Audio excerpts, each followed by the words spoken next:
आपके साथ सविता भारती। दिल्ली टॉक्स में आप सभी का स्वागत है। आज हमारे साथ मौजूद है राजेंद्र प्रकाश नाहर जी, जो कि एक कलाकार हैं, जिन्होंने एक बुनकर हैं, जिन्होंने तिरंगे का डिज़ाइन बनाया है। तिरंगे में जो अशोक चक्र होता है उसका डिज़ाइन बनाया है। चलिए बात करते हैं इनसे इसी बारे में। नमस्कार सर। नमस्कार जी। नमस्कार जी। सर आप हमें भी बताइए, सर आप एक बुनकर हैं। हाँ जी, आपने तिरंगे में जो अशोक चक्र बनाया है, तो उसमें ऐसी क्या खास बात है सर उसमें कि आपने जो बनाया, क्योंकि चक्र तो सर हमेशा बनते ही है, हमेशा होता ही है उसमें। तो ऐसा क्या खास बात है उसमें जो आपने जी उसको ना मैंने बुनाई के द्वारा किया गया है। अभी तक पूरे वर्ल्ड में अगर कुछ सबके फ्लैग हैं अपने, अगर उन फ्लैगों पे कोई सिंबल है तो वो प्रिंट होता है। तो अभी तक और ठीक उसी तरह हमारा अशोक चक्र भी तिरंगे में प्रिंट होता है। तो मैंने उसको बुनाई में कर दिया है कि वो दोनों ही तरफ एक सेम कलर है।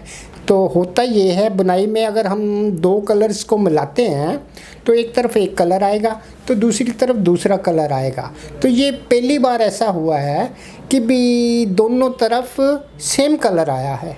तो आपको ये थोड़ा सा बताऊं मैं आपको, जैसे रोटी और परोठे में फ़र्क है ना जी। अभी तक 21वीं सदी आ चुकी है, अभी तक ये रोटी की तरह ही दो कलरों को मिलाते हैं। और मैंने इसको पहली बार ऐसे हुआ है दुनिया में कि इसको मैंने परोठे की तरह बना दिया है। तो सर आपने ये कब से काम ये करना शुरू किया? आपको कहाँ से आपको कहाँ से इसकी सीख मिली? अच्छा, कि आप कब से ये करना चाहा आपने कि अब मैं ये काम करूँगा? हाँ जी। ये ना हमारे फादर ना असिस्टेंट डायरेक्टर थे हरियाणा में, ITI में। तो जब वो रिटायर हुए हैं ना जी, रिटायरमेंट के बाद उन्होंने अपना टेक्सटाइल के नाम पे ना एक फैक्ट्री लगाई है, स्वामी टेक्सटाइल के नाम पे 74-75 में। तो तब मैं 9वीं क्लास में पढ़ता था मैं। तो फिर मेरे को फैक्ट्री में आना जाना था, घर के पास घर में थी। तो मेरे पहले गुरुजी वो हैं मेरे पिताजी, और मैं वहीं से मैंने सीखना शुरू किया। फिर हमारे फादर कुछ टाइम के बाद एक्सपायर हो गए, तो वो फिर मैं प्राइवेट सेक्टर में चला गया कि भी इस काम को अच्छी तरह सीख लो पूरा। अब मैंने 15 साल लगा दिए सीखने में। अब धागे से कपड़ा बनाने तक मेरे को किसी से कुछ नहीं पूछना पड़ता। दुनिया का कोई कपड़ा हो तो मैं वो ही बना दूंगा, मेरे पास अगर धागा और मशीन हो तो सर आपने जो ये बनाया है अशोक चक्र, जो तिरंगे में बनाया आपने, जो दोनों साइड से इक्वल है, है ना सर? दोनों साइड से सेम लगेगा, कहीं से उल्टा सीधा कुछ नहीं है इसमें। कुछ नहीं। तो सर ये बताइए कि रिवर्सेबल हो गया जी। हाँ जी, क्या हो गया? ये रिवर्सेबल कि दोनों तरफ एक साथ सेम। तो सर इस तिरंगे को बनाने में आपको किसी मशीन की आवश्यकता थी या कैसे बनाया आपने? जी ये मैंने ना कम से कम इसके लिए ना हमारे पास एक तो वो चाहिए हैंडलूम मतलब हथकरघा। तो और उसके ऊपर जो डिज़ाइन बनाती है मशीन, जेकार्ड मशीन, वो चाहिए। तो और ताने का बनाने के लिए ताना मशीन चाहिए, नली गोटे बनाने के लिए हमारे को चरखा चाहिए, धागे भरने के लिए हमारे को क्रोशिया चाहिए। ये किसी भी चीज़ के बिना बना है, सब चीज़ों के बिना सिर्फ 4 लकड़ियों पे ही बना दिया गया है। सिर्फ 4 लकड़ियों पे सर? हाँ 4 लकड़ियों पे ऐसे धागे लगा के, तो इधर को धागे डाल के, तो वो एक जो कि एक किस्म से आप यूँ कह सकते हैं एक जुगाड़ पे बनाया गया है इसको मैंने। सर जुगाड़ से बनाया गया है, बढ़िया है, बहुत अच्छी बात है सर।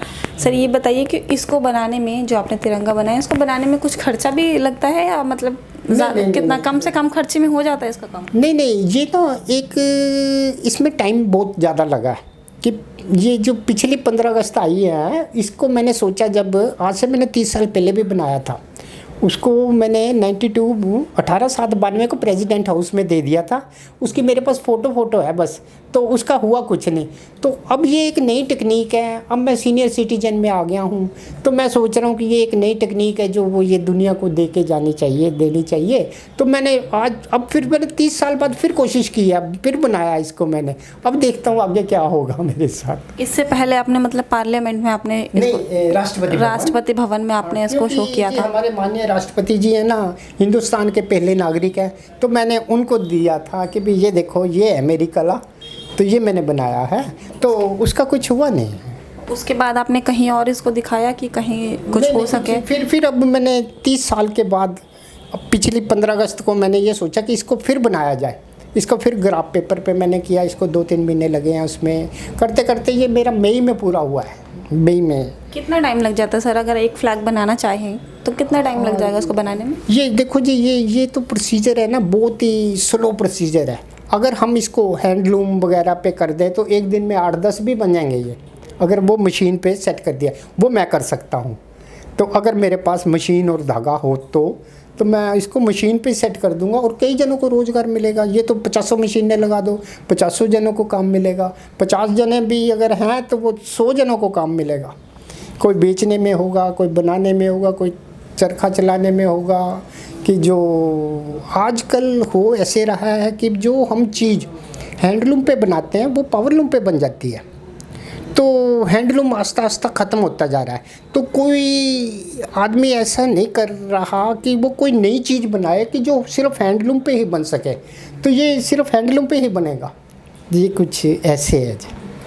ठीक है सर, हमसे बात करने के लिए आपके बहुत बहुत धन्यवाद। तो ये थे हमारे साथ राजेंद्र प्रकाश नाहर जी। ये एक तरह के एक हम कहें तो ये एक गुमनाम कलाकार हैं जिन्हें हमें आगे बढ़ाना है। इनकी कला को हमें आगे देश को दिखाना है जिससे कि ये आगे बढ़ सके।